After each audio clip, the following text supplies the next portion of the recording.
Hello friends, welcome back to my channel. कैसे हैं आप लोग? आशा करती हूँ कि आप सभी लोग अच्छे होंगे। तो ये है मेरा विलेज ब्लॉग, शुद्ध विलेज ब्लॉग है और मैं गांव आ चुकी हूँ। तो आप सभी को पता ही है कि मैं गांव आ चुकी हूँ। तो ये बिल्कुल मॉर्निंग का टाइम है, अर्ली 5:30 पौने 6 का टाइम है ये। और सब ये लाइट जला रखा है इसलिए ज़्यादा उजाला आ रहा है। और सुबह उठते ही पहले मैंने किचन से शुरू किया, क्योंकि पूरा घर में झाड़ू लगाना अभी तो बिल्कुल भी इम्पॉसिबल है, क्योंकि हमारा घर बहुत ही बड़ा है गांव का। तो झाड़ू लगाने में 1.5 से 2 घंटा लग जाते हैं। तो इसलिए मैं पहले क्या करती हूँ कि किचन में झाड़ू लगा लेती हूँ, देवता और ये जो भगवान मंदिर होता है ना, भगवान देवता रूम, उसमें झाड़ू लगा लेती हूँ। और जो भी किचन का क्लीनिंग है वो क्लीनिंग करके बर्तन तन धो के और नाश्ता बनाने में लग जाती हूँ मैं। ये मेरा ये गांव का रूटीन होता है। तब तक ये देखिए गैस वैस में साफ़ कर रही हूँ, क्योंकि किचन में आज ही कल रात को आई, मतलब कल हम लोग आए थे और कल तो नहीं साफ़ कर पाई थी। लेकिन किचन इतना गंदा हुआ है कि मैं आप लोगों से बता नहीं सकती हूँ। टाइल्स वगैरह इतने, एक तो वाइट टाइल्स है और इतने येलो ना तेल के छींटे वगैरह चिपके हुए हैं ना, कि जूना से रगड़ रगड़ के मेरी हालत ख़राब हो गई थी। तो वही, और आर्यन की तबीयत कल इतनी तबीयत ख़राब हो गई थी। तो वही मैं उससे पूछ रही थी कि अब तबीयत कैसा है बेटा। तो वो बोल रहा था कि ठीक है, क्योंकि उसको ना मतलब लूज़ मोशन, उल्टी, बुखार, सब सर्दी जुकाम सब कुछ एक साथ ही हो गया था। बहुत ही ज़्यादा परेशान थे हम लोग। लेकिन अब ठीक है। आर्यन होता है ना कि रास्ते में पानी इधर उधर का लगा उसको, और वहाँ पे ठंडा मौसम था और यहाँ पे बहुत ही गर्मी है, तो इसके कारण उसकी तबीयत ख़राब हो गई थी।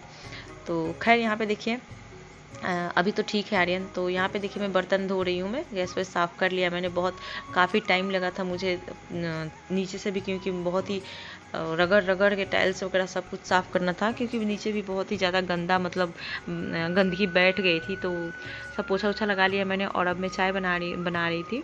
तो चाय बन गया है। दूध के पतीले में ही चाय बना लिया था मैंने। बड़ा पतीला दिख रहा होगा, क्योंकि गाँव में ज़्यादा दूध होता है, तो इसीलिए दूध के पतीले में ही चाय बना लिया था मैंने। और चाय छान के मैंने सबको दे दिया है, जितना जो भी अभी उठे हुए थे उनको दे दिया है। जो सोए हुए हैं वो बाद में पियेंगे।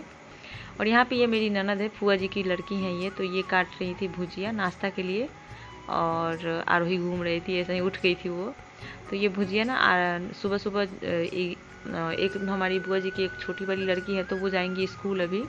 तो उनको मतलब 8 बजे से पहले उनको नाश्ता चाहिए। और यहाँ पे देखिए चूल्हे पे बन रहा है बड़ा वाला तसला जो होता है, हम लोग तो तसला बोलते हैं।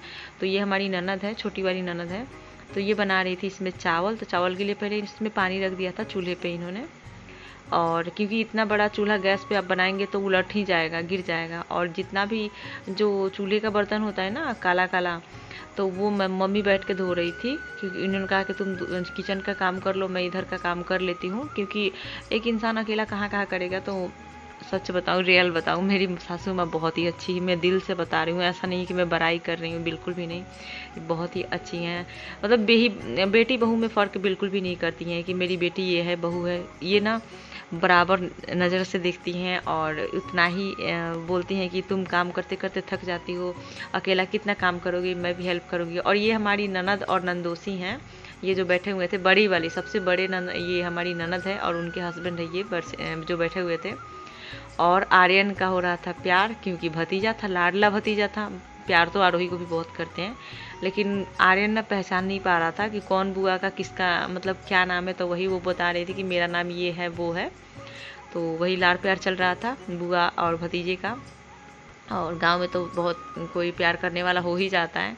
और यहाँ पे ना मैं आटा लगा रही थी, भुजिया तो कट ही चुका था, तो मैं आटा लगा रही थी रोटी बनाने के लिए। और तब तक दूध वाले होते हैं ना भैया, वो दूध लेके आ गए थे। तो वही मैं दूध खाली कर रही थी।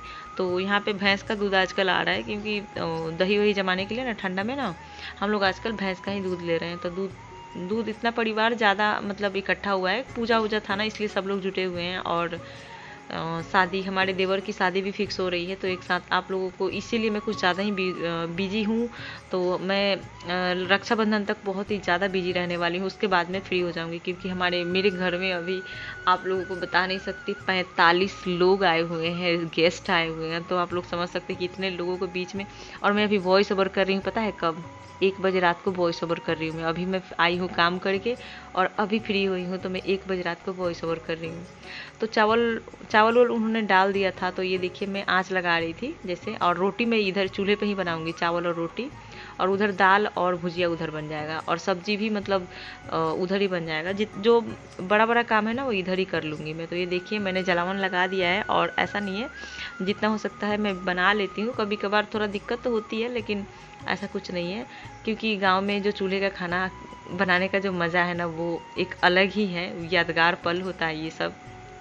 तो मुझे बिल्कुल भी बुरा नहीं लगता है कि मैं चूल्हे पे खाना बना रही हूँ या मुझे ये सब काम करना पड़ रहा है, क्योंकि मैं ये अपनी खुशी से कर रही हूँ। क्योंकि मम्मी भी ऐसा कुछ नहीं बोलती हैं, क्योंकि लेकिन मैं लेके बैठी हूँ इसलिए ना कि मुझे गैस पे ना बहुत टाइम लग जाता है चावल बनाने में। और इसीलिए तो यहाँ पे देखिए चावल का जो पानी होता है ना, आप लोग समझ सकते हैं, समझ रहे होंगे कि चावल जब गांव में जब चावल बनता है ना तो उसको हम लोग बोलते हैं कि मार पसा के बनाते हैं। जैसे चावल का पानी होता है ना उसको पसा देते हैं, बहुत ही ज़्यादा निकलता है, और चावल को हम लोग ऐसे ही बनाते हैं। तो वही बैठ गई थी मैं रोटी बनाने के लिए, और मम्मी बोल रही थी कि तू जा उठ किचन में सब्जी बना ले, क्योंकि सब लोग आएंगे तो दाल चावल सब्जी भी तब तक रेडी हो जाएगा। तो वही देखिए मैं रोटी बनाने बैठी हूँ, लेकिन मम्मी ने मुझे उठा दिया था। बोली थी कि नहीं कि तू जा। 2-4 रोटी मैंने निकाला था, जब तक मम्मी ने उठा दिया मुझे और बोल रही थी कि जा। और पीछे मेरे लकड़ियों का ये जो दिख रहा होगा, लकड़ी का जो बना हुआ है ना, वो सब लकड़ी है जलावन के लिए। और इधर स्पेशली ये जो छत नहीं है, ये ऊपर अलग से ही बनाया गया है चूल्हे पे खाना बनाने के लिए, आंगन में ये। तो इस पे कभी कभार जब लकड़ी पे खाना बनता है ना, जैसे कि नॉनवेज वगैरह, तो ये चूल्हे पे ही बनता है, क्योंकि किचन में नॉनवेज नहीं जाता है, तो इसी पे बनता है। और कभी कभार जब गैस ख़त्म हो जाता है ना तो चूल्हे पे बन जाता है, मम्मी बनाती हैं इसी पे। तो ये देखिए मम्मी ने मुझे उठा दिया है सब्ज़ी बनाने के लिए, तो मैं कढ़ाई लेके चली गई हूँ। और इधर देखिए आरोही दादी से प्यार करवा रही है अपने। और यहाँ पे ना सब्जी बनाने गई थी तो मसाला, मेरा मिक्सर यहाँ का ख़राब हो गया है, तो मुझे सिलवट्टे पे ही मसाला आजकल हम लोग पीस के बना रहे हैं, और मैं पीस लेती हूँ।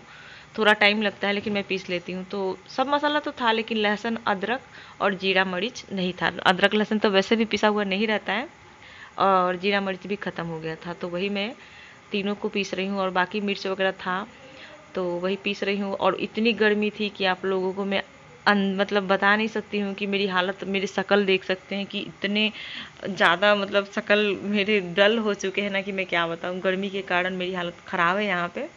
अभी थोड़ा मुझे टाइम लगेगा सेट होने के लिए, क्योंकि वहाँ पे हम लोग ठंडा मौसम में रहे थे ना, इसीलिए ऐसा लग रहा था। और ये देखिए द्वार पर टेंट वेंट गिर गया है, वाटर प्रूफ टेंट गिर रहा है। कल बहुत सारे गेस्ट आने वाले हैं, तो हमारे देवर की शादी फिक्स होने वाली है, तो वो भी आप लोगों से वीडियो शेयर करूँगी। और ये मेरा आज का ये छोटा सा ब्लॉग है, और आप लोगों को कैसा लगा ज़रूर बताइएगा। और ये देखिए सामान लेके ये आ गए थे, जैसे कि कल भंडारा होने वाला है, तो ये सामान आ गया है ठेला से। तो ये सामान लेने गए थे तो वो आ गया है। और टेंट सामाना वाले जो मिस्त्री है वो अभी बना ही रहे थे, बना नहीं है, फाइनल लुक नहीं है ये, लेकिन अभी बन रहा था, क्योंकि बारिश वारिश का दिन है तो इसीलिए वाटर प्रूफ पंडाल बन रहा है। तो आज का मेरा वीडियो यहीं पे समाप्त होता है। मिलती हूँ मैं एक नए वीडियो में, तब तक के लिए bye bye, take care, love you.